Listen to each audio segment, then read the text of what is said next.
여러분들 그 페이지수로는 42쪽인데 42쪽부터 쭉 일제시대입니다. 그래서 어디까지 나갈 거냐 하면 무장 독립전쟁을 끝나면 그러니까 61페이지까지 가면 일제시대가 끝나요. 그래서 오늘은 1시간 정도에 걸쳐서 전체 일제시대를 한 판을 정리하겠습니다. 총괄적으로 이해하시겠죠? 한눈에 볼 수 있게 일제시대를 한번 정리하고 다음 시간에는 하나씩 더 짚어가면서 나머지 부분들을 또 끝내도록 할 테니까 그렇게 하시고 쭉 보시기 바랍니다. 자, 우선 책으로 들어가지 말고요. 책으로 들어가지 말고 그냥 이 칠판을 통해서 여러분도 한번 정리해 가면서 일제시대를 보도록 해요. 우리가 이제 흔히 일제시대를 나눌 때 되게 학교 선생님들이 세 시기로 나눴을 겁니다. 어느 선생님이나 되게 일제시대를 세 시기로 나누는데 그 세 시기로 나누는 기준은 항상 그 전과 그 이유가 크게 변했기 때문이죠. 그러니까 우리가 일제시대를 나누는 가장 중요한 분수령이 된 게 바로 1919년 뭐예요?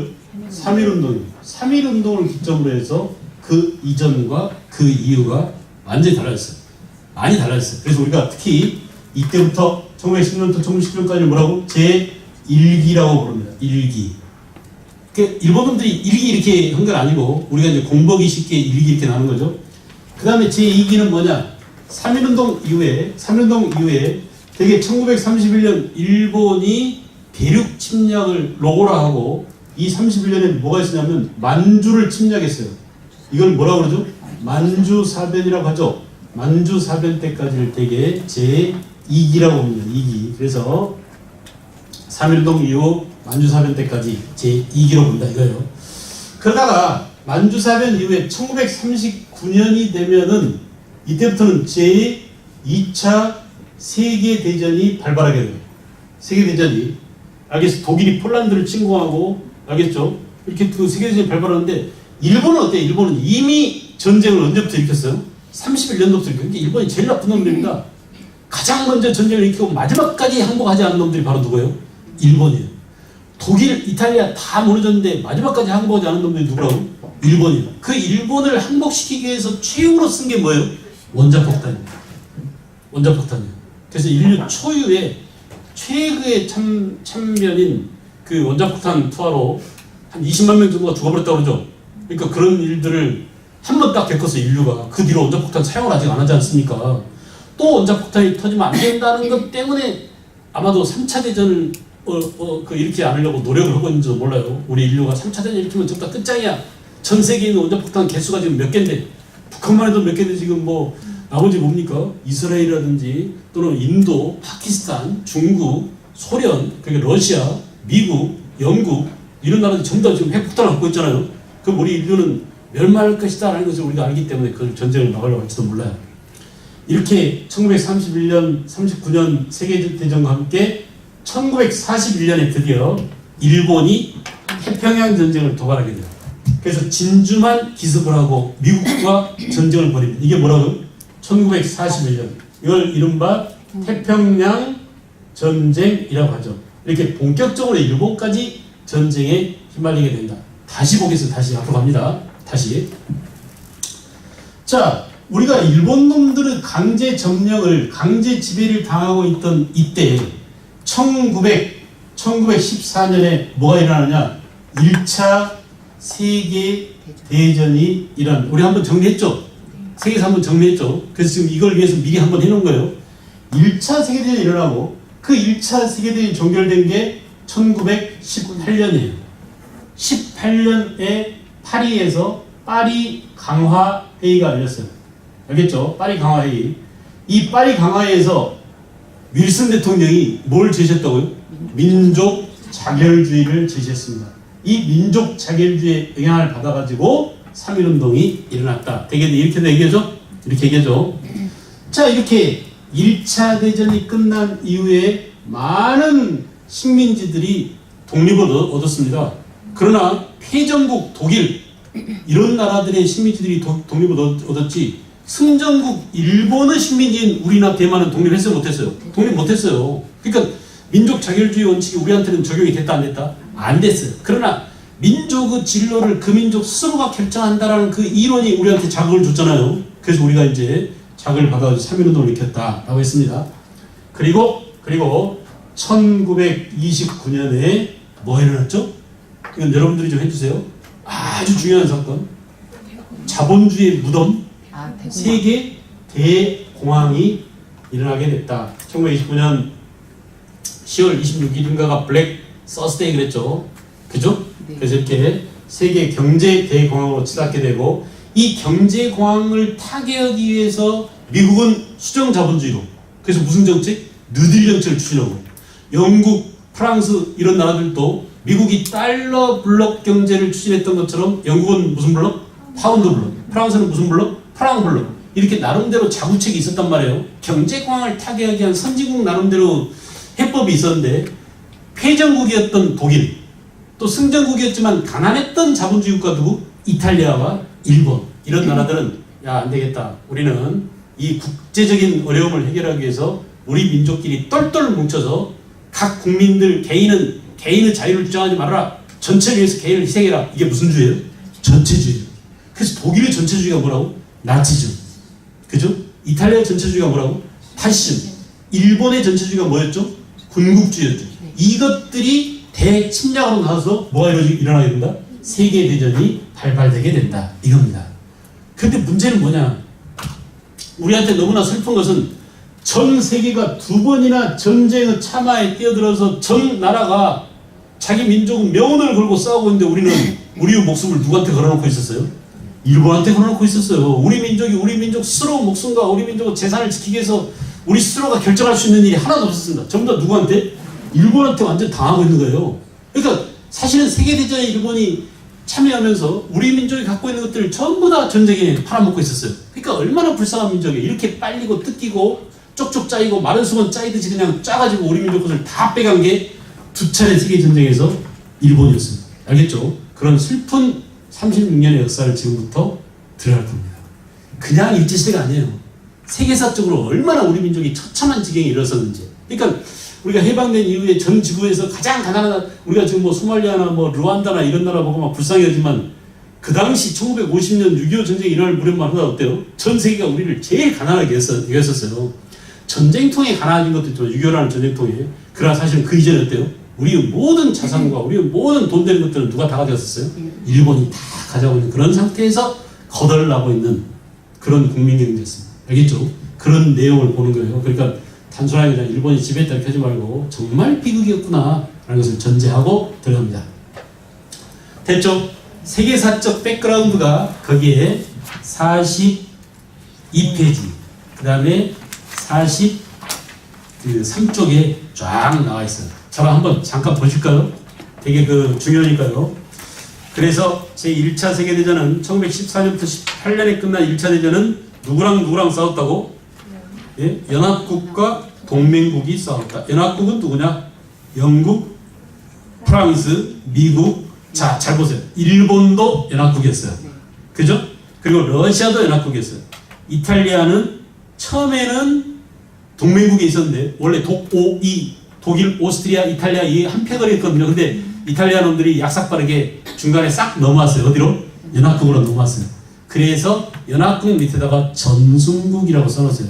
1차 대전에서 얘들이 이겼습니다. 누가 이겼다고? 왼쪽에 누가 이겼다고? 연합국이 이겼다. 자, 1차 대전 때 깨진 놈들이 누구라고요? 독일이에요. 독일하고 똑같은 놈들이 누구죠? 오스트리아. 오스트리아는 독일이랑 같습니다. 알겠죠? 원래 같은 종족이에요. 알겠어요? 같은 종족이고 옛날에 한 왕국으로 있었습니다. 그리고 터키가 지금의 터키죠. 오스만 투르크였죠. 오스만 제국이었죠. 이들이 참여했어요. 여기 이제 불가리아라는 나라도 여기에 끼어 있었습니다. 알겠어요? 이렇게 서로 싸웠다. 그런데 전쟁이 끝났습니다. 그래서 파리에서 뭐가 열렸다고요? 파리 강화회의가 열렸다. 이 파리 강화회의에서 주인공이 누가였느냐? 미국이었어요. 미국의 대통령 누가요? 윌슨이. 그래서 윌슨이 가장 개로 말하면 개주입니다. 개주. 자기가 뭐예요?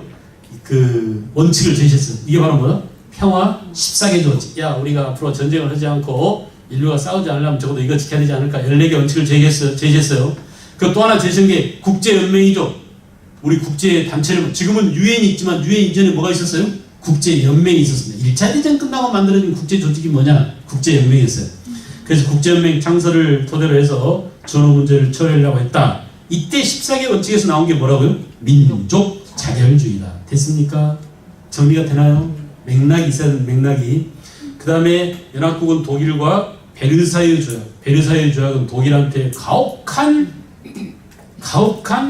응징을 하는 겁니다. 너네들이 전쟁 일으켜서 이 난리통을 만들었지. 배상금 물려내. 식민지 다 해방시켜. 알겠어요? 독일이 완전히 거덜났어요. 거지됐어요. 독일이 생 거지로 만들어요. 독일이 위대한 나라인 것이 바로 이렇게 완전히 다 털렸는데도 지금 독일이 EU에서 제일 부자 나라 아닙니까? 그래요, 안 그래요? 그 독일한테 저는 속았어요. 폭스바겐 차를 탔는데 완전히 지금 세냈습니다. 세. 그러니까 지금 폭스바겐 철수한다고 그러잖아. 그래가지고 지금 소송을 할까 아니면 독일 메르켈 총리한테 편지를 한번 보낼까. 난 독일을 믿었다. 1차 대전과 2차 대전 패배하고 동토 땅 완전히 황폐화된 땅에서 라인강을 기적을 이루어낸 독일은 기술에 있지 않느냐. 너네들 기술을 믿고 신뢰를 보내고 차를 샀는데 이렇게 거짓말 쳐가지고 사람을 엿보이느냐. 그래서 패전국 식민지의 많은 약소민족이 그렇습니다. 패전국 식민지가 독립했다는 우리는 승전국이었으니까 일본이 승전국이었으니까 승전국 식민지는 우리는 해당되지 않았다. 그럼에도 불구하고 우리는 민족 자결주의에 자극은 받았다. 됐죠? 그 다음에 공항이 나왔어요.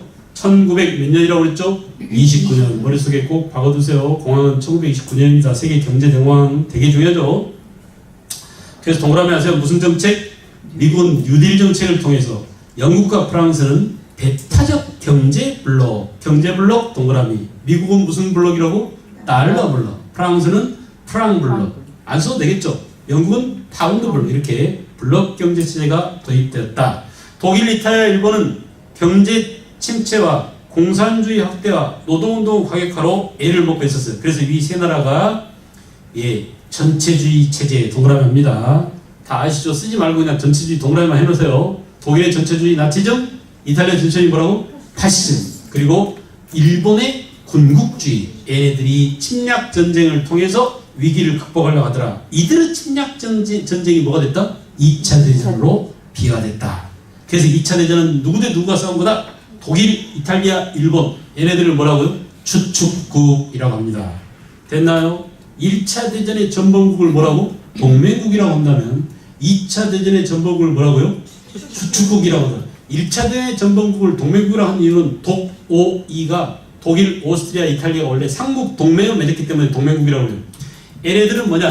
독일, 이탈리아, 일본은 주축국으로서 영국, 프랑스, 미국 중요표시하죠. 소련과 중국도 연합국에 속해 있었다는 사실. 미국과 한편이었어요. 한때 미국과 소련이 한편이었습니다. 알겠죠? 이렇게 2차 대전 당시에 한편이었다라는 점. 그런데 문제는 1차 대전 중에 러시아가 잘 봐봐요. 1차 대전 중에 러시아가 1917년 소련으로 바뀌었죠. 네. 뭐가 일어났기 때문에? 혁명. 러시아 혁명이. 그게 바로 러시아의 무슨 혁명입니까? 사회주의 혁명입니다. 볼셰비키 혁명이에요. 써놓으세요. 혁명이 무슨 혁명이라고? 볼셰비키 혁명. 그래서 레닌의 볼셰비키가 정권을 장악하고 세계 역사상 최초로 공산주의 국가가 탄생했습니다. 그 공산주의 국가 이름이 뭐냐? 소비에트 사회주의 연방공화국이에요. 이걸 줄여서 뭐라고? 소련이라고 한답니다. 됐을까요? 넘어가겠습니다. 그래서 사회주의가 탄생했습니다. 그리고 이 공산당, 국제 공산당 조직을 코민테른이라고 그랬고, 레닌은 세계를 공산화시키기 위해서 공산당 조직인, 국제 공산당 조직인 코민테른을 결성하고 이제 공산당이 생겨났다라는 사실을 염두에 두고 있어야 돼요. 그 공산주의 국가 소련이 2차 대전 때 누구 편을 들었다고요? 미국 편을, 연합국 편을 들었어요. 그래서 함께 우리나라에 왔습니다. 누구를 몰아내기 위해서 함께 협동작전을 했어요? 일본을 몰아내고. 그래서 북쪽에는 누가 들어오고? 소련이 들어오고. 남쪽에는 누가 들어오고? 미국이 들어온 사연이 바로 여기에 있어요. 같은 편이었거든요. 알겠죠? 그래서 한반도에 있는 일본을 몰아내기 위해서 우리가 한 편이니까 남쪽에서 너네들이 밀고 올라와 미국과 북쪽에서 우리 소련이 내려갔기, 이게 맺어진 게 얄타 회담이에요. 알겠어요? 그래서 얄타 회담 결정상에서 이렇게 이루어진다는 점. 그 다음에 이제 43쪽으로 왔습니다. 중국은 그 사이에 어떻게 됐나요? 중국은 중국은 양무운동에서 실패한 이후로 근대화를 못하고 있던 중국이 드디어 1911년 누구에 의해서 동그라미 순원 들어오셨죠. 순원이 결성한 중국혁명 동맹을 중심으로 해서 청나라를 타도하고 공화정을 수립하게 되었다. 아시아 최초로 우창에서 신군이 봉기한 이후로 결국은 그 중화민국을 수립했습니다. 오른쪽 봐보세요. 1911년 무슨 혁명? 신해혁명. 신해혁명 결과 아시아에서 처음으로 뭐가 만들었다고? 민주공화제 정부가 탄생했어요. 됐습니까? 잠깐. 우리나라는 언제 민주공화제 정부가 만들었죠? 여러분, 우리는 언제 민주공화제 정부가 만들었죠? 1919년이에요. 3.1운동 이후에 임시정부가 만들었잖아요. 그죠? 그래서 임시정부는 헌법에 대한민국은 민주공화국이라고 아예 딱 박아놨어요. 그리고 그 임시정부의 전통을 이어받아서 해방된 이후에 1948년에 다시 지금의 정부가 탄생한 거죠. 됐습니까? 그러니까 우리 정부 탄생은 1948년이 아니라 이미 언제부터다? 1919년부터 출범해서 지금까지 이어져 왔다라고 얘기할 수 있는 겁니다. 그런데 우리보다 더 빠르게 중국은 1911년 무슨 혁명으로? 신해혁명으로. 그리고 1912년에 소련에 의해서 중화민국이 탄생하게 되었다. 그죠? 그런데 위안스카이가 순원 자리를 뺏었어요. 그래서 대총통 자리를 위안스카이가 꿰차고, 그 다음에 위안스카이 이놈이 뭐가 되려고 그랬습니까? 황제가 되려고 그랬습니다. 오케이? 이해 가나요? 잘 봐봐요. 중국이 지금 뭐 했다고요? 민주공화제가 됐는데 다시 역사의 수리바퀴를 뒤로 거꾸로 후퇴시킨 누가? 파병 많은 누가? 위안스카이가. 우리 민비하고도 맨날 충돌했잖아. 우리나라 와 있었던 놈이 그 원세계입니다. 위안스카이. 이놈이 나중에 황제 자리에 오르려고 황제 재정을 구하려고 그래요. 그래서 이제 지방에서 일어난 통전에 역화되면서 결국 뭐냐? 황제는 못했습니다. 국민의 저항과 함께 또 일강대로 반대로 황제는 안 됐고, 대신에 지방 통제에 약화되면서 각지에서 동그라미였어요. 군벌. 이 위안스카이 졸개들, 지방을 지배하던 군인 집단을 뭐라고요? 군벌. 제가 언젠가 벌자 한번 말씀드렸죠? 문벌 기조가 때 말씀드렸죠? 문벌 그럼 뭐예요? 가문 좋은 집안은 덩어리. 학벌 그럼 뭐예요? 스카이 대학. 알겠어요? 그 다음에 군벌 그럼 뭐라고? 군인들의 집단. 재벌 그럼 뭐예요? 이건희. 그죠? 그 다음에 1919년 5.4운동. 1919년 5.4운동은 이겁니다. 1919년 3월 1일이 빨라요? 1919년 5월 4일이 빨라요? 3월 1일이 빠르죠. 우리의 3.1운동이 중국의 무엇한테? 5.4운동한테 영향을 줬어요. 3.1운동의 영향으로 5.4운동이 일어났습니다. 그래서 1차 대전 이후에 일본이 위안스카이한테 독일이 패전했잖아요. 그래서 독일놈들이 중국에 땅을 갖고 있었어요. 조차지가 있었어요. 그러니까 독일이 차지한 중국에 있는 땅을 누가 먹겠다고? 승전국이 누가? 일본이 먹겠다고 위안스카이한테 요구했습니다. 근데 위안스카이 알아서 죽게라고 일본의 51개조 요구를 받아들였어요. 21개조 요구를 받아들였어요. 그러자 국민들이 가만히 있겠습니까? 3.1운동을 봤습니다. 이야, 저 조그만 대학? 그러니까 한국에서도 전 민중이 일어나서 일본이라는 강대국을 놓고 싸우는데 우리라고 못해 하면서 중국도 어때요? 5.4운동을 일으켜가지고 강력하게 저항했습니다. 누구한테? 위안스카이한테. 알겠죠? 21개조 요구를 철회하라. 또 일본의 간섭을 배제하라. 이렇게 3.1운동 영향을 받아가지고 베이징대 학생들은 격렬한 반대 시위를 전개했고, 베이징 군벌들의 탄압에 맞서서 민중들이 참여하면서 반제국주의, 반군벌운동을 전개시켰다. 자, 이 군벌을 타도하기 위해서 순원을 중심으로 해서 중국 국민당과 그 다음에 이미 중국에도 뭐가 만들어졌죠? 공산당이 만들어졌죠. 그 중국 공산당은 대빵이 누구예요? 마오쩌둥이죠. 그러니까 순원의 국민당과 마오쩌둥의 공산당이 서로 손을 잡았어요. 야, 우리나라 팔아먹으려고 하는 나쁜 군벌놈들을 타도하자. 이게 바로 뭐예요? 국공합작이랍니다.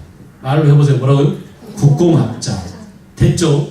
이것들이 우리 역사에 한 번씩 나와요. 근데 갑자기 느닷없이 나오면 헷갈리니까 지금 이 국공합작이라는 용어를 이해하기 위해서는 아하, 중국 역사가 이렇게 가고 있었구나라는 점을 여러분들이 이해하셔야 합니다. 자, 잠깐 거기 들어보세요. 신해혁명이 몇 년이라고 그랬죠? 1911년. 그 신해혁명 결과 순원이 만든 아시아 최초의 민주공화국이 바로 뭐다? 중화민국이었다. 그죠? 근데 애석하게도 이 중화민국을 누가 탐냈다? 위안스카이가 날로 먹으려고 했다. 그리고 아예 황제 자리까지 올라오고 그랬다. 근데 국민들의 저항과 열강의 반대로 그건 좌절됐다. 근데 문제는 뭐냐? 1차 대전에서 패전한 독일, 그 독일이 갖고 있던 중국에 있는 땅을 누가 먹으려고? 일본이 먹으려고 위안스카이한테 21개조 요구를 했다. 오케이? 근데 그 21개조 요구에 저항해서 3.1운동한테도 영향을 받아가지고 중국에서 무슨 운동이 일어났다? 5.4운동이 일어났다. 됐어요? 1차 대전 이후 일입니다. 그죠? 5.4운동. 그런 다음에 이제 군벌을 타도하기 위해서 1차 국공합작이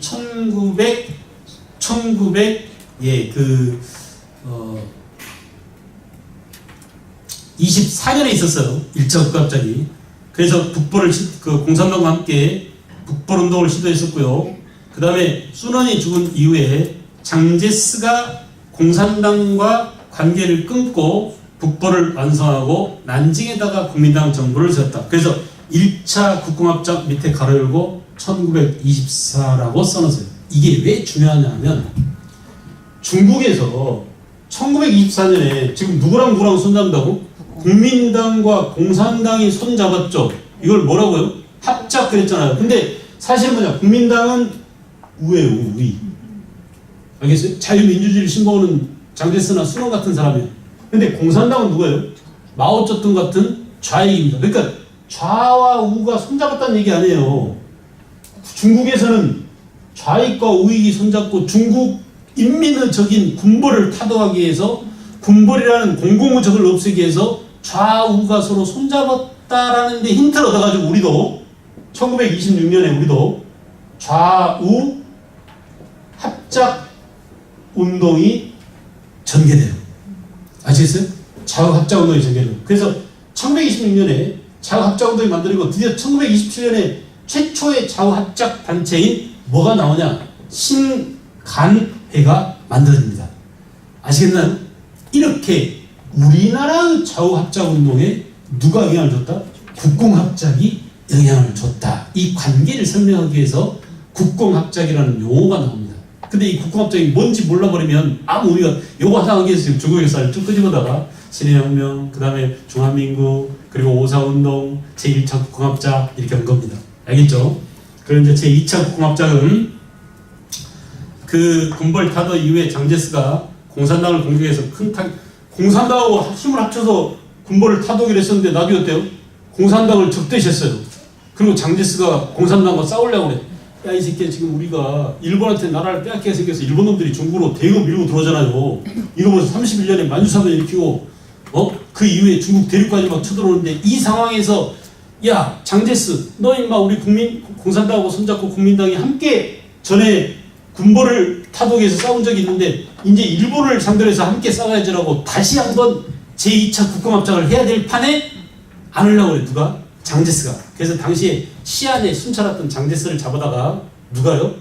장항량이라는 사람이 그 도올 선생이 막 극찬한 그 장쉐랑입니다. 이 장항량이 잡아다가 그 장제스를 위협해. 권총으로 대고 너 여기 할 거야 안 할 거야?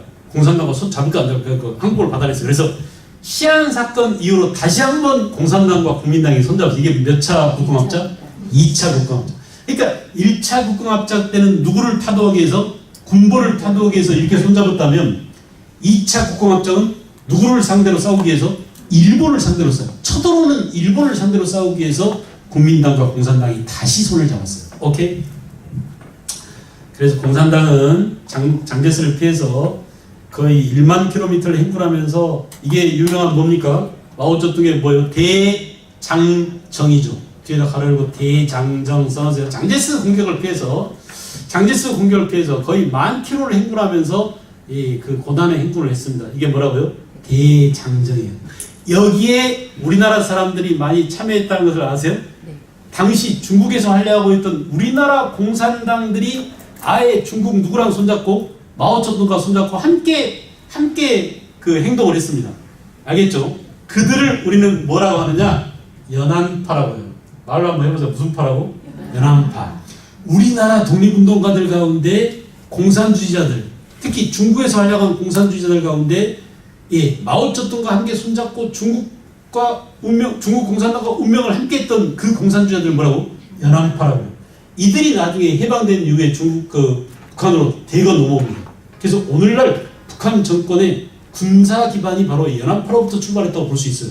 알겠죠? 그렇게 대단한 사람들이 바로 연합파. 수만 명이야. 한 5만 명, 6만 명 이렇게 돼요. 한두 명이 아닙니다. 엄청난 숫자예요.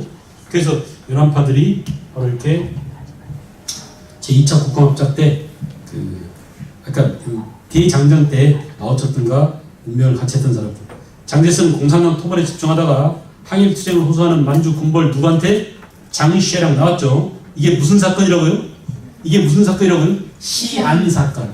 알겠어요? 시안에 왔던 장개석을 감금하고 협박을 해가지고 장세량이 결국은 다시 공산당과 손잡게 만들었어요.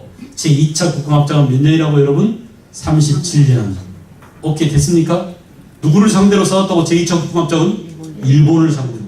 항일 공동전선 써놓으세요. 옆에다가. 항일 공동전선을 형성했다라고 보는 거죠. 됐죠? 그 다음에 이제 일제의 침략과 국가 비탈 봤습니다. 좀 하세요. 이제 지금 우리는 세계사적 백그라운드를 했어요.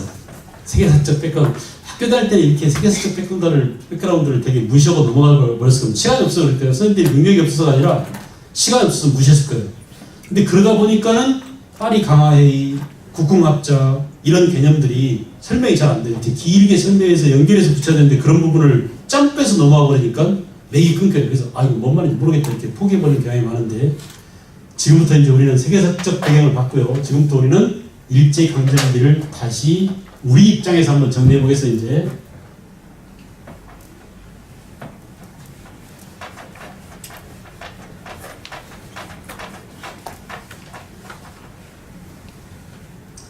옛날에 배웠던 기억들이 새록새록 날 겁니다. 천천히 할 테니까요. 껌박껌 먹고 계시지 말고.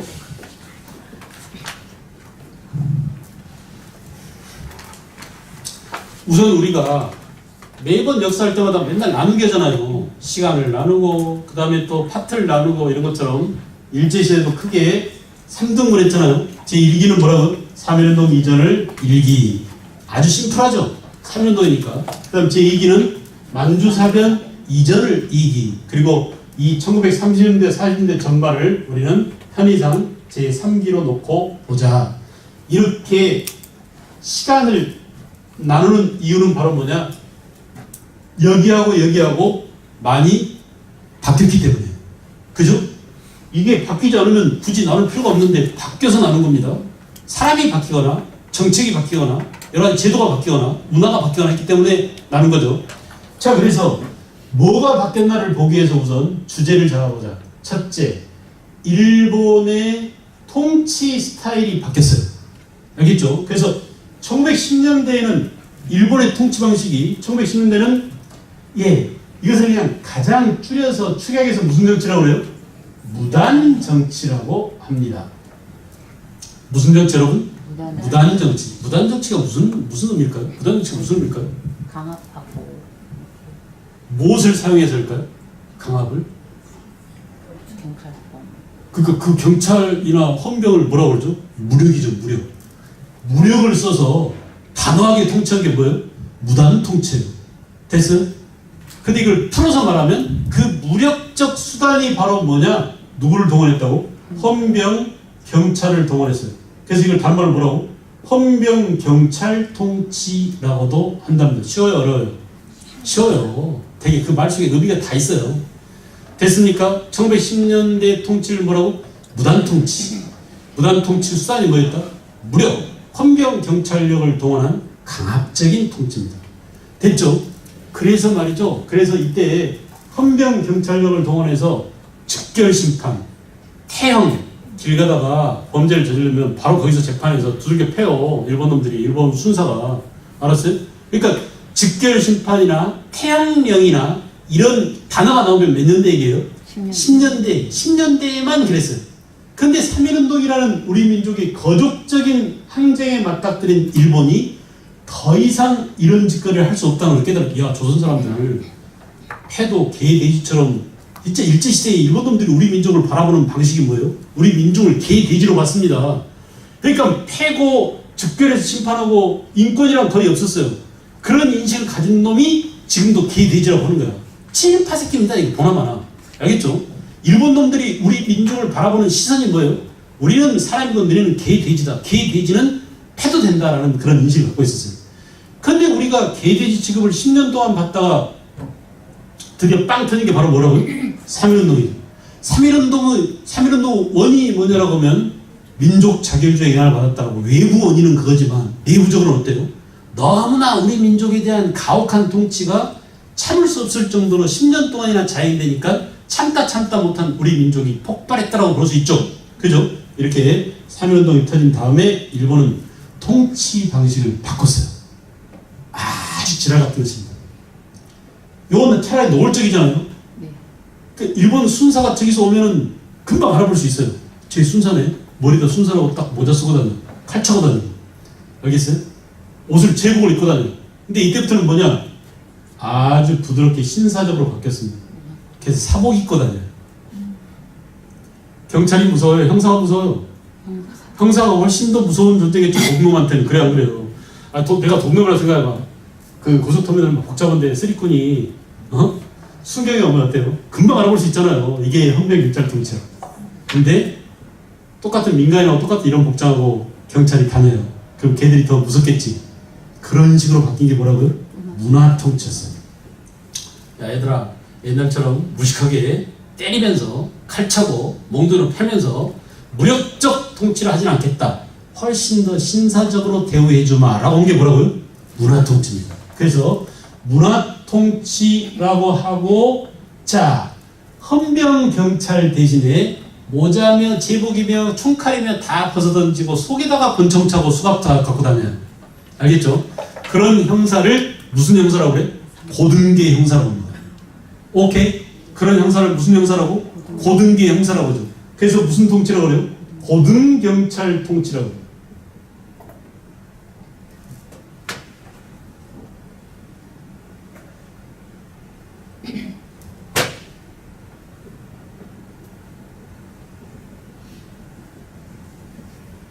됐어요? 자, 이 고등경찰 통치를 했던 문화 통치기의 목적이 뭐냐? 우리 민족을, 알겠어요? 우리 민족을 분열시키고 이간시키기 위한 그런 책들입니다. 내가 아주 나쁘다고 하는 게, 누군가가 피지배층을 다스릴 때 그 다스리는 것에 대한 가장 나쁜 최악의 전략이 분열시키는 거고 이간시키는 거예요. 알았어요? 이게 전통적으로 중국 놈들이 중화 사상에 의해서 우리는 문화민족이야, 주변 놈들은 뭐예요? 오랑캐야. 오른쪽에 뭐가 있죠? 동이족이 있죠. 서쪽에 뭐가 있죠? 서융이 있죠. 남쪽에 남만이 있고 북쪽에 북적이 있죠. 그런데 오랑캐들끼리 싸우는 겁니다. 그래서 애들끼리 서로 싸우게 해서 힘 빼지게 한 다음에 힘 빠진 놈들을 날로 먹는 게 바로 뭐예요? 이게 그 유명한 이 제2 전략이죠.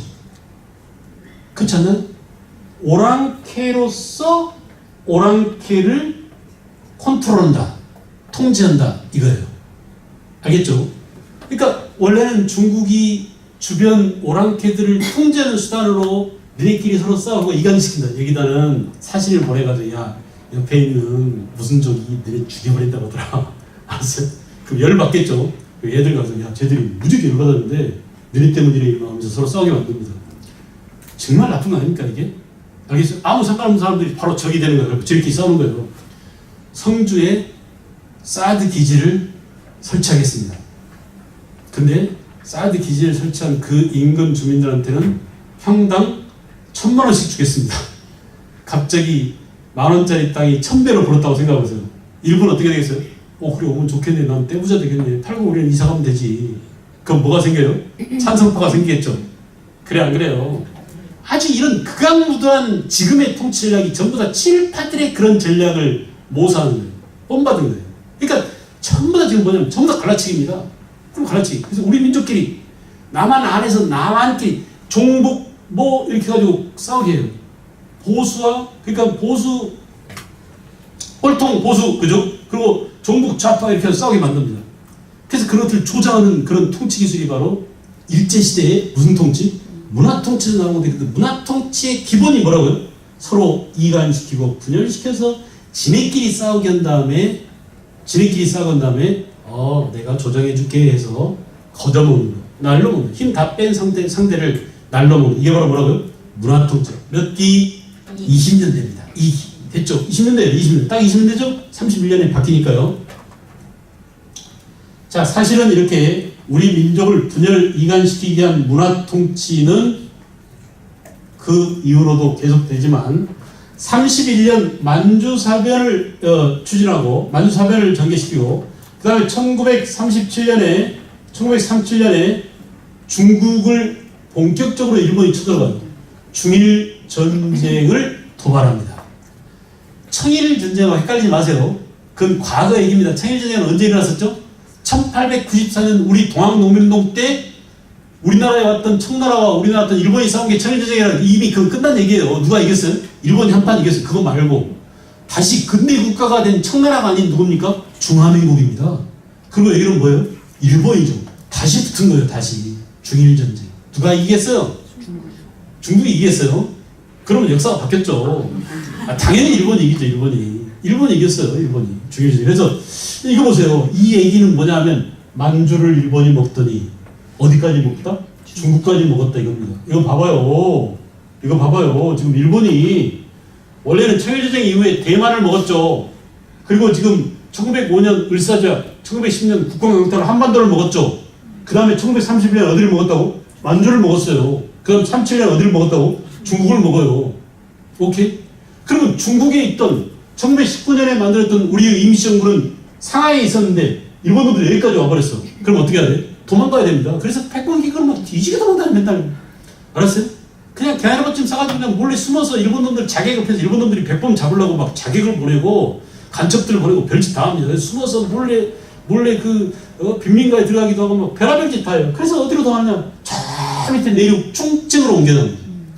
그래서 임시정부가 무슨 정부예요? 중견 임시정부라는 말이 나와요. 처음에는 무슨 임시정부였어요? 상하이 임시정부인데 5번, 6번 거쳐로 옮겨요. 그다음 마지막에 어디에 정착한다고? 1940년 중기형으로 정착해요. 알겠죠? 그 과정을. 그래서 이렇게 1920년대는 문화통치였다. 자, 다시 갑니다. 그러다가 31년 만주사변, 만주를 먹었어요. 1937년 중일전쟁, 중국을 다 먹었어요. 어마어마해집니다. 아니 일본이 별거 아닌 줄 알았더니 중국을 쓰러뜨렸어. 만주와 함께 중국 대륙을 다 차지해. 그동안 독립운동을 했던 독립운동가들이 여기까지 가는 걸 보고 어때요?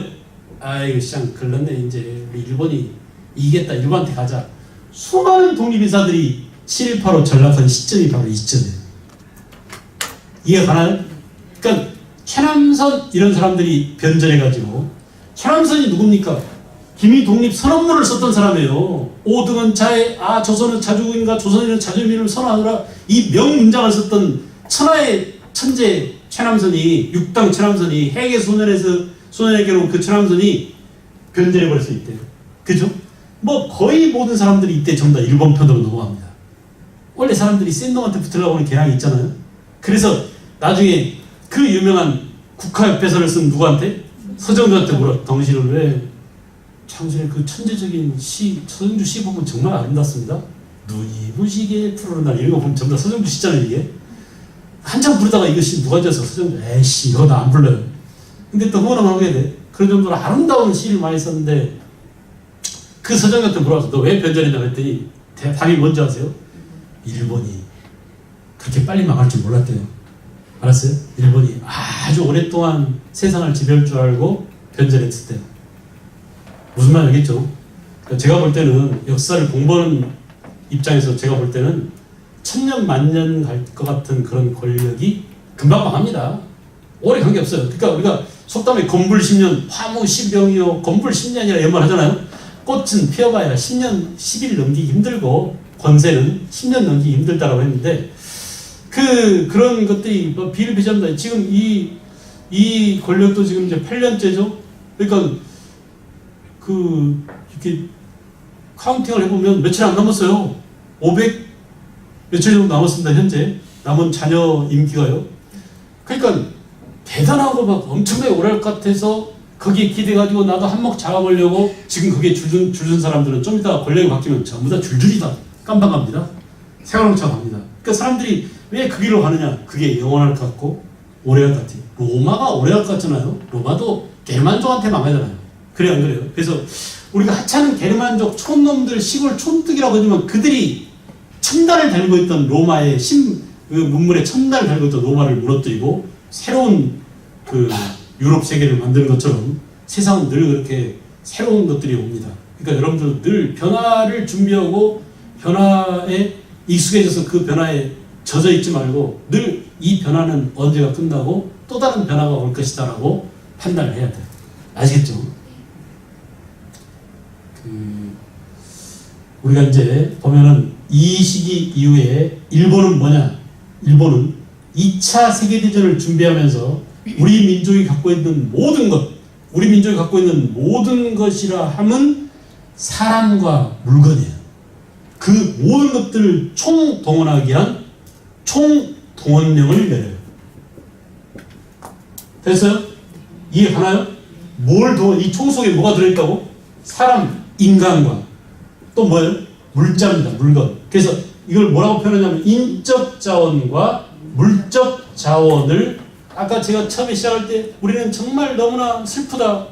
전쟁 중인데 우리 마음대로 전쟁을 참여할 수도 없고 일본 놈들한테 완전히 수탈당하고 빼앗기던 그런 때였다. 근데 2차 대전을 추진하기 위해서 일본 놈들이 우리한테 총동원령을 내린 게 1938년 무렵입니다. 오케이? 이 과정 봐봐요. 중국과 전쟁을 일으키고 더구나 세계대전으로 전쟁을 확산시키려면 사람과 물건이 필요한데 그걸 어디서 전부 다 조달한다고? 우리나라에서. 그런데 문제는 뭐냐? 군대 좀 가셔야겠습니다. 군복 입고. 그럼 가겠어요? 안 가죠. 근데 얘를 가게 하도록 꼬셔요. 너랑 나랑 형제잖아. 그래서 일본과 조선은 원래 조상이 같아. 이게 유명한 일선동조. 말로 한번 해보세요. 뭐라고? 일선동조. 조상이 같다. 동조. 알겠죠? 그리고 또 뭐냐면 그 일본인으로 취급해줄게. 천황폐하의 신민이야. 이제 너는 조선인이 아니고 그 일본 내지에 살고 있는 사람과 똑같은 천황폐하의 신민으로 대우해줄게. 그럼 어때요? 으쓱 해줘. 아, 나 그동안 대대지 취급받는데 이제 비로소 나도 천황폐하라고 부르고 그 천황폐하의 신민이 된 모양이라고 좋아하겠죠. 근데 문제는 너도 군대 가야 돼. 이렇게 된 겁니다. 너도 전쟁에 참여해야 돼. 전쟁에 참여하기 위해서 기부금 좀 내. 기부금 없다고? 솥단지라도 뜯어와. 냄비라도 뜯어와. 숟가락이라도 내. 이렇게 된 거예요. 알겠죠? 이렇게 해서 뭘 동원한다고요? 사람과 물자를 동원하는데 그냥 안 돼요. 이 사람이 그런 물건과 자기 몸을 기꺼이 천황폐하를 위해서 바치도록 이 사람이 뭘 뜯어 고쳐야 돼?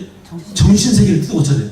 그러면 어떤 한 개인의 정신은 뭐냐? 어떤 인간의 정신은 뭐냐? 그건 바로 말과 역사입니다. 알았어요? 그래서 우리 민족의 정신을 뜯어 고치기 위해서 그때 3개에 추진했던 게 바로 민족 뭐예요? 민족 뭐예요? 잘 봐봐 여러분. 내가 여기다가 괄호를 칠 거예요.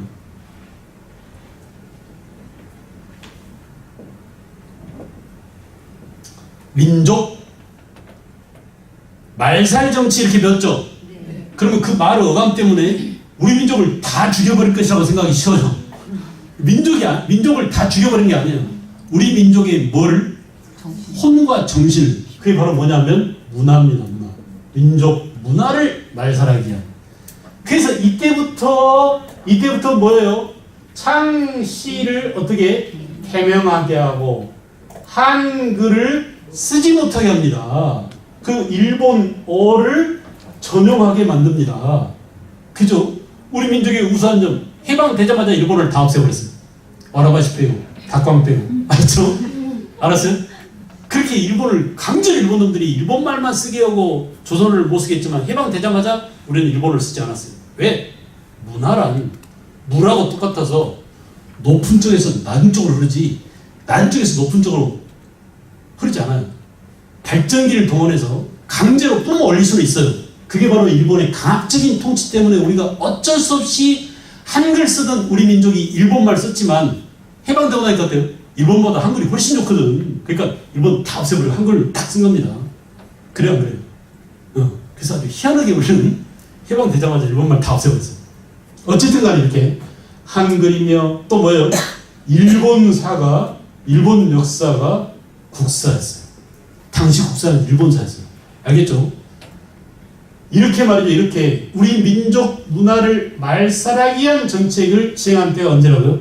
3기입니다. 정확하게 37년, 38년 이후에 이런 정책이 추진돼요. 그러니까 이거는 뭐예요?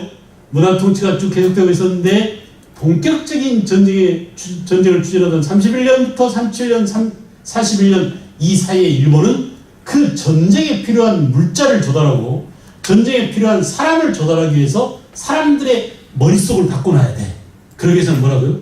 예, 교육을, 일본인 교육을 시키는 겁니다. 알겠죠? 그걸 뭐라고? 민족 말살 정치라고 하는데 사실은 뭐? 민족 문화를 말살하게 하는, 우리 민족 혼을, 우리 민족 어를, 우리의 정신을, 우리 문화를 말살하게 하는 그런 정책을 펼쳤다. 됐죠? 그래서 이런 내용이 나오면 전부 다 뭐예요? 3기입니다. 3기.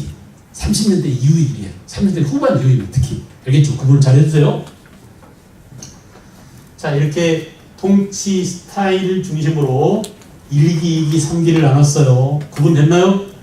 그 다음에는 또 뭐냐? 그 다음에는 경제 스타일입니다. 일본 놈들이 다스리는 것은 이렇게 억압하고 강제로 점령하고 통치했고 뭘 뺏어갔냐 문제입니다.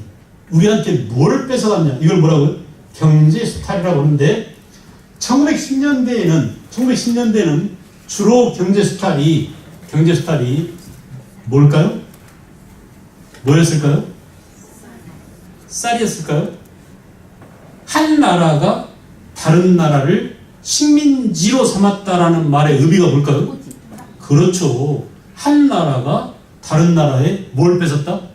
땅을 뺏었다잖아요. 그래요. 그래서 땅을 뺐는데 줄겁니다. 그래서 1910년대는 토지조사령을 내리고 이른바 뭘 합니까? 토지조사 사업을 합니다. 알겠죠? 토지조사령을 내리고, 자, 토지조사령을 내리고 1911년부터 토지조사 사업을 벌이는데 토지조사 사업 이외에도 1911년에는 산림령을 반포해요. 임업령이라고 하는 산림령. 알겠어요? 또는 또 어업령을 내립니다. 광업령을 내립니다. 그러니까 결국은 뭐예요? 우리 민족이 갖고 있는 펀더멘탈한 물자들이죠. 기본적인 것들이죠. 경제적 토대죠. 가장 기본적인 경제 토대인 뭐예요? 임업, 어업, 광업, 농업에서 제일 중요한 것들 다 뺏어갑니다. 됐어요? 안 됐어요? 됐어요? 다시 한번 해요. 대답 안 하면 내가 다시 한번 하게 된다고요. 대답 안 하면. 알겠죠? 어려워요? 쉬워요? 어렵지 않아요. 쉬워요. 10년대는 주로 못 뺏어갔다? 기본적인 것들 다 뺏어갔다. 경제에서 뺄 수 있는 기본적인 것들 다 뺏고 그것에 대한 법령을 다 반표합니다. 그게 바로 뭐예요? 산림령, 어업령, 광업령, 토지조사령인데 산림령만 11년이고 나머지는 전부 다 1910년이에요. 쉬워요. 산림 봐봐요. 전부 이렇게 일자로 서 있잖아. 11년. 이것만 산림령이야. 내가 이딴 식으로 안 가르치라고 그러는데 유치하게 만들지 마세요. 제발. 알겠죠? 할 줄 알아. 그렇게 할 줄 알아요. 앞대가리 떼어서 여기 할 줄 알아. 되게 유치해요. 그렇게 가르쳐보면 때려주고 싶어. 그렇게 가르치는 선생님들이 많은데 때려주고 싶어. 응? 그럼 아이들 정신을 말살시키는 거예요. 학생들. 쉽게 외워지긴 하지만 이렇게 이미지로 외워지는 것들은 금방 날아가 버려요. 그러니까 여러분들 뽀로로 보잖아요. 애들이 환장합니다. 뽀로로 보면. 그죠? 환장이라는 표현을 해서 좀 요즘 아주 극단적인 용어를 쓰니까 제가 이렇게 극강 무도한 단어들을 많이 쓰는데 강조하다 보니까 이렇게 됐어요. 원래 저도 사람이 나쁜 사람 아닌데 근데 뽀로로 스토리가 있습니까? 네? 당연히 있겠죠. 근데 남아있지 않아요. 그냥 이미지만 남아있어요. 감각적인 것들은 다 어린이가 있습니다. 깜짝 놀랐네. 어린이가 있다고 몰랐는데 다 있었는데 갑자기 싹 보여. 나도 있어라 이렇게. 미안해. 그 어린이들의 우상입니다. 뽀로로. 근데 내가 어저께도 식당에 가서 밥 먹는데 8살, 7살 어린이한테 엄마 아빠가 샤브샤브 먹느라고 이걸 넘겨줬어요. 스마트폰. 그것도 다 정신없습니다. 얼마나 재밌어요. 환상적이죠. 자기들한테 편하게 먹어. 애가 혼자 잘 노니까. 망하는 길이에요. 애한테 그거 넘겨줘 버리는 순간. 망하는 길이에요. 스마트폰을 주면은 완전히 감각적입니다. 직관적이에요. 보면 너무 재밌거든요. 근데 그걸 보는 순간 다 잊어먹어요. 디지털한 것들은 머리에 오래 남지 않아요. 감각적인 것들은 오래 남지 않아요.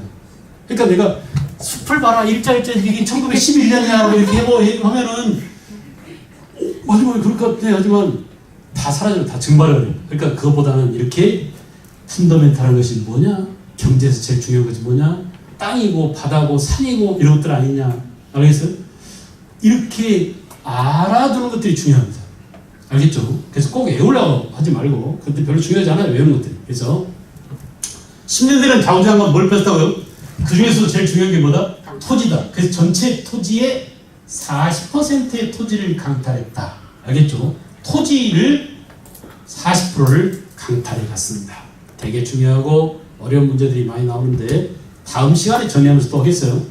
그 다음에 이제 2기로 가면은 1920년대가 되면 여기서 중요한 게 하나 있어요. 여기에 우리나라 사람들은 회사를 차리지 못하게 만든 법령이 있습니다. 이게 뭐예요? 회사령. 말로 한번 해봅시다. 뭐라고?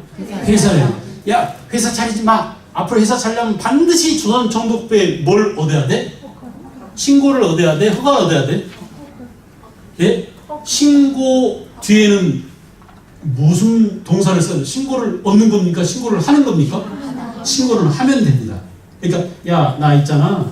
회사 하나 차릴 테니까 그리 알아라고 문서로 찍 주면 돼요. 근데 허가는 뭐예요? 제발 좀 해주세요. 나 하나 회사 하나 하고 싶어. 이게 허가예요. 요즘 미용실을 차린다. 허가제일까요? 등록제일까요? 등록하면 돼요. 그러니까 아무나 개나 사람 미용실 차릴 수 있어요. 그러니까 미용실이 그냥 동네 커피숍하고 미용실이 제일 많잖아요. 아무나 할 수 있으니까 그래요. 만약에 허가제로 해보세요. 엄청나게 프리미엄 붙을 거 미용실 하나 살려면 그래 안 그래요? 근데 지금은 완전히 그렇게 됐습니다. 그죠? 빵집 뭐 이런 것들이. 그래서 이때는 조선 사람들이 기술이 있고 돈도 있고 공장도 있고 알겠어요? 있어도 회사를 차리지 못하게 뭘 도입했어요? 허가제를 도입했어요. 그래서 우리의 산업을 완전히 위축시키려고 했다라는 겁니다. 그런데 20년대가 되면 이 허가제를 쓱 바꿔요. 일본이. 허가제를 회사령에서 허가제를 뭘로 바꾸냐? 신고제로 바꿨어요. 그러면 회사를 차리기가 쉬워졌어요? 어려워졌어요? 쉬워졌어요. 근데 이때 쉬워진 것은 누구를 위해서 쉬워진 것이냐? 일본입니다. 일본 기업의 조선 진출. 쟤네들이 이걸 너무나 어렵게 놔두고 일본 놈들이 조선에 진출하려고 해도 허가가 안 나는 거예요. 쟤네들도 허가가 안 나는 거예요. 그래서 이거 뭐야 시험 좀 바꿔줘. 우리 좀 하게 해가지고 일본 기업의 조선 진출을 돕기 위해 신고제로 쉽게 바꿔진 겁니다. 알겠죠? 그 다음에 여러분 다시 볼까요? 자, 잘 봐요. 째려보세요. 일본이 지금 1차 대전 끝난 이후에 승전국이었죠. 그리고 지금 세상이 돌아가고 있는데 29년에 뭐가 있다고요? 경제 대공황이 있죠. 살기가 점점 힘들어져요. 일본도 마찬가지예요. 세계가 경제 공황인데 일본이라고 별 볼 일 있겠어요? 근데 일본은 이 시기에 계속 지금 공업화를 전쟁을 목격했어요. 1차 대전에서 패전한 독일과 나머지 오스트리아 이런 나라들을 봤어요. 터키 이런 나라들을 보고 야, 안 돼. 전쟁에서 일어나면 뭐니도 뭐가 있어야 돼? 무기가 있어야 돼. 강력한 군함. 이때 최고의 무기는 지금은 최고 무기가 미사일이고 핵탄두고 그랬지만 그 당시에는 군함이었어. 군함이 누가 더 많으냐가 세계 서해 1, 2, 3위를 결정했습니다. 알겠죠? 그래서 일본이 군비 확장에 박차를 가하고 군대를 키우느라고 정신없었습니다. 그래서 일본에 있는 농촌에 있는 처녀총각 다 잡아다가 공장으로 보냈어요. 일본 농촌에 있는 처녀총각들이 전부 다 공돌이 공수기가 됐습니다. 일본 농촌에서 농사는 누가 지을까요? 할머니 할아버지밖에 안 남아있어요. 농사가 제대로 되겠습니까? 근데 공장에 있는 처녀총각들 월급을 주려면 쌀값이 비싸될까요? 싸야 될까요? 싸야 되죠. 그래야 적은 월급을 줘도 쌀을 사 먹어야 공장에서 일하고 있는 사람들이 불만이 없겠죠. 근데 농촌에 있는 농사꾼들이 다 늙어 자빠져가지고 농사도 못 짓고 쌀값은 점점 오르고 그러니까 일본이 그 당시 제일 필요한 것은 뭐예요? 조선에서 뭘 뺏어가겠구나? 쌀이에요. 그래서 쌀을 뺏어가기 위한 정책이 2기 1920년대 가장 핵심적인 정책이에요. 이걸 뭐라고 하느냐? 산미, 쌀이죠, 쌀. 생산된 쌀을 산미라고 합니다. 산미 증식계. 이름만 보면 어때요? 되게 아름답죠? 마치 새마을운동처럼 되게 좋은 것처럼 느껴져요. 근데 이건 사실은 뭐라고? 아주 극악무도한 우리 농민들을 다 빗발아서 농민들이 열심히 생산한 쌀, 보리, 콩 이런 것들을 헐값에 빼앗아가는 정책. 이게 바로 뭐라고요? 산미 증식계. 알겠어요? 극악무도한. 돈을 빌려주고 열심히 농사 지어라. 비료값 대줄게. 또는 뭐 농약값 대줄게. 종잣값 대줄게 하면서 다 뜯어가는 겁니다. 알겠죠? 그래서 우리 농민들이 거덜나게 만들었어요. 뭐라고요? 산미 증식계. 그래서 쌀 수탈 정책이었다. 알겠죠? 다시 10년대는 주로 뭐라고? 토지. 20년대는 뭐라고요? 쌀입니다. 쌀. 산미 증식계로 대표되는 쌀이에요. 됐어? 그 다음에 30년대 이후가 되면 아까 다 했습니다. 이때는 everything. 뭘요? 총동원령이 내려졌다. 그래서 특히 1938년 이후 총동원령이 내려지는데 그 총동원의 대상은 뭐냐? 사람, 인적 자원과 또 뭐라고요? 물적 자원이고 사람은 여러분들이 잘 알다시피 징용 일하러 끌려나가는 거죠. 징용 군대로 끌려나가는 뭐라고 그래요? 강제로 징병당하는 겁니다. 학생들은 뭐죠? 학도병이죠. 또 여자들은 여자 정신근로대라고 하는데 이게 바로 뭐예요? 위안부입니다. 위안부. 그죠? 이렇게 사람들을 마구마구 끌어갔어요. 그래서 이렇게 인적 수탈과 함께 물적 수탈은 쌀, 보리, 콩 이런 것들은 물론이거니와 전쟁을 추진하다 보니까 전쟁 물자가 필요해요. 폭탄 만드는데 뭐가 필요합니까? 쇳덩어리가 필요하죠. 그래서 마구 그냥 쇳덩어리 가져갑니다. 노쇠로 된 거 특히. 그래서 뭐 집안에 있는 우리 그 유기 그릇들 있잖아요. 얼마나 그게 중요한 겁니까? 그래서 이런 물자들을 마구 수탈을 합니다. 그때 수탈에 갈 때의 이름이 뭐냐면 공출이에요. 말로 한번 해보자. 뭐라고요? 공출 제도가 되었어요. 그래서 강제로 빼앗아 가는 거예요. 그리고 쌀도 다 거들내고 뺏어갑니다. 야, 집에 있는 쌀 다 가져와. 저희는 뭐 먹고 살아? 너네들은 배급해 줄게. 그래서 무슨 제가 도입됐어요? 배급제가 도입됐어요. 오케이? 쌀 생산하면 전부 다 갖다 바쳐야 되고 다시 농민들은 어떻게 해야 돼? 배급받아서 먹고 살아요. 생명줄을 쥐고 있는 겁니다. 쌀을 안 줘버리면 끝장이잖아요. 그죠? 이렇게 공출, 배급 이런 말이 나오면 3기 물적 수탈 가운데 총동원령 물적 수탈에 해당된다라는 점. 됐어요? 됐어요? 자, 그럼 가죠. 여기서는 문제들이 출제될 때에 10년대에 해당되는 것, 20년대에 해당되는 것, 이걸 구분하는 문제가 잘 나오니까, 오케이? 구분해 둬야 됩니다. 이렇게 20년대. 그 다음에는 뭐냐? 그 다음에는 우리 민족의 항일 투쟁. 그죠? 우리 민족의 항일 운동이 이제 1910년대, 20년대, 3년대 이후 우리 민족의 항일 운동은 어떻게 전개되는지. 자, 여러분, 여기는 이렇게 나눠서 볼 필요가 있습니다. 항일 운동이 국내와 국외로 나눠서 행해지게 되겠죠? 그래서 국내에서는 또 국외에서는 어떻게 전개되는지 간략히 정리하겠어요. 간략히. 1910년대는 국내에서는 잘 봐봐요, 여러분. 마구 하지 말고 생각해야 됩니다. 생각해야 나중에 이 표를 보고 딱 떠올라요. 이런 무력적 수단을 동원한 헌병경찰력에 의한 강압적인 통치 때문에 국내에서는 일본을 상대로 항거할 수 있어요? 없어요? 불가능했죠. 여러분이 만약 이 시대를 살았다면, 국내에 살고 있다면 어떤 식으로 한 것이래요?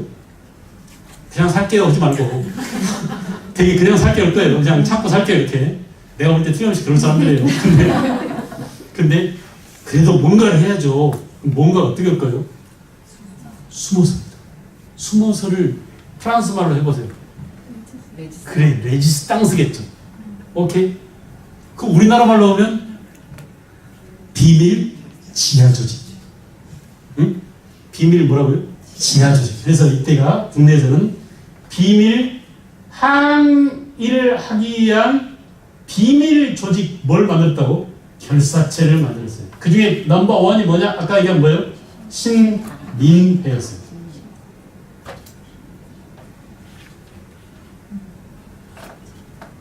그리고 또 뭐가 있다고요? 신민회와 비슷한 대한광복회. 너무 많아서 다 쓸 수 없습니다. 그 중에 대표 선수만 보자면 조선 국권 회복단 이런 것들이 있었어요. 특히 조선 국권 회복단은 당시 임병찬이라는 의병장 출신한테 고종임금 지금 1907년에 퇴위했죠? 물러나 있잖아요. 그럼 어때요? 몰래 밀병을, 야 이 새끼야 나라를 뺏겼는 애들이 뭐하고 있어, 빨리 나를 복위시켜 라고 자기 황제를 복위시켜라는 복위운동을 펼치라고 했어요.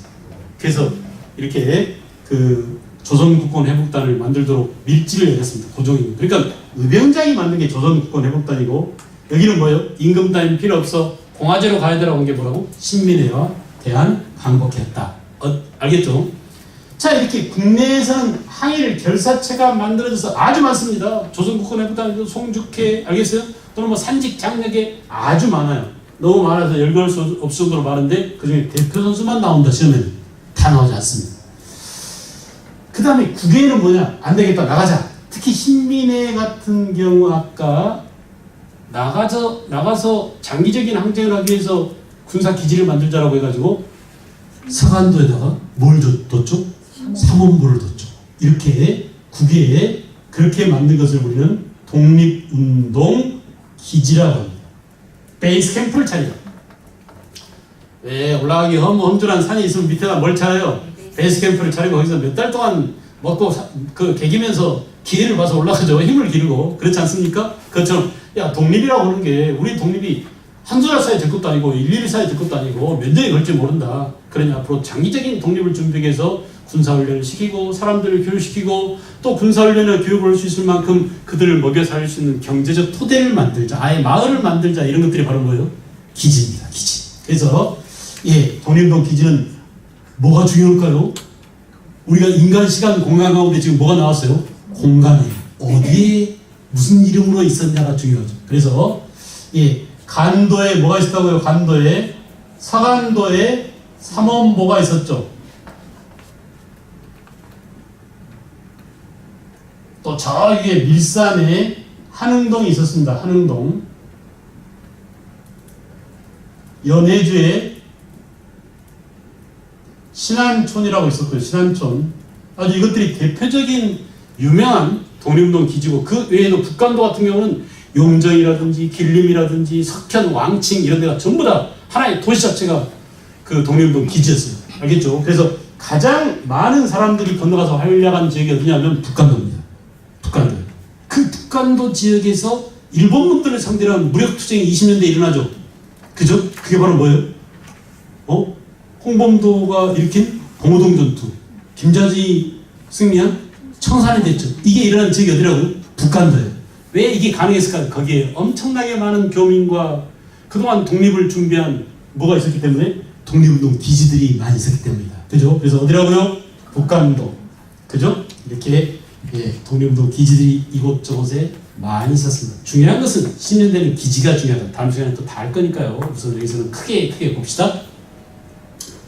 자, 이렇게 10년대를 지나서 20년대로 오면 이제 국내에서는 아주 많은 그 운동이 일어납니다. 일일이 적을 수 없을 만큼 많은데 그 중에 대표적인 것 해보면 대규모 시위가 일어나요. 이 두 차례의 시위 가운데 먼저 일어난 게 1926년에 일어난 무슨 운동? 60만세 시위가 일어납니다. 그리고 그 3년 뒤에 1929년에 광주 학생 항일 운동이 일어나죠. 그죠? 이렇게 대규모 시위 사건이 일어난 게 1920년대입니다. 알겠어요? 특히 정적으로는 좌우 무슨 운동이 일어난다고? 좌우 합작 운동이 전개되더라. 기억나시죠? 아까 얘기했었죠? 이거 뭐라고요? 신간회와 여성단체인 근우회가 만들어집니다. 알겠어요? 자, 보세요. 일본은 이거 봐. 일본의 분열 통치잖아. 지금 우리 민족이 서로 찢어지고 갈라지고 싸우게 만드는 거죠. 그걸 극복하기 위한 게 바로 뭐예요? 야, 우리끼리 싸우지 말고 좌우가 합쳐서 우리 공동적인 누구를 상대로? 일본을 상대로 서로 손을 잡자라고 하니까 되게 중요하고 의미 있죠. 알겠죠? 그래서 좌우 합작 운동으로서 신간회와 근우회가 만들어진다. 그 밖에 경제적으로는 말이죠. 물산 장려 운동이 전개되고,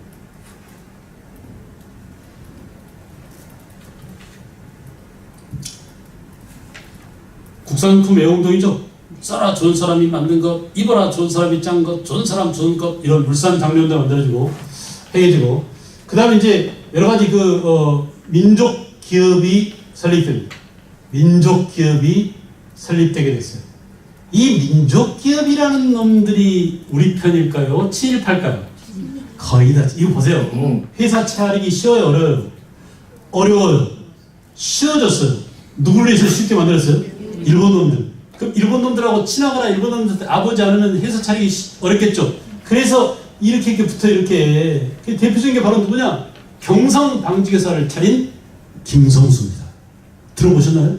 이 경성방직회사를 차린 누구라고? 김성수. 알겠죠? 그래서 경성방직회사가 차려지게 된다. 민족기업들. 그 다음에 사회적으로 예, 학생운동 또는 뭐 청년운동, 소년운동, 그죠? 여성운동, 종교운동 이런 것들이 굉장히 활발해지고, 특히 예, 노동자들에 의한 노동쟁이와 노동쟁이, 농민들에 의한 무슨 쟁이? 소작쟁이, 이런 운동이 빈발하게 돼요. 그래서 너무너무 많습니다. 교재로 들어가서 자세히 보기로 하고요.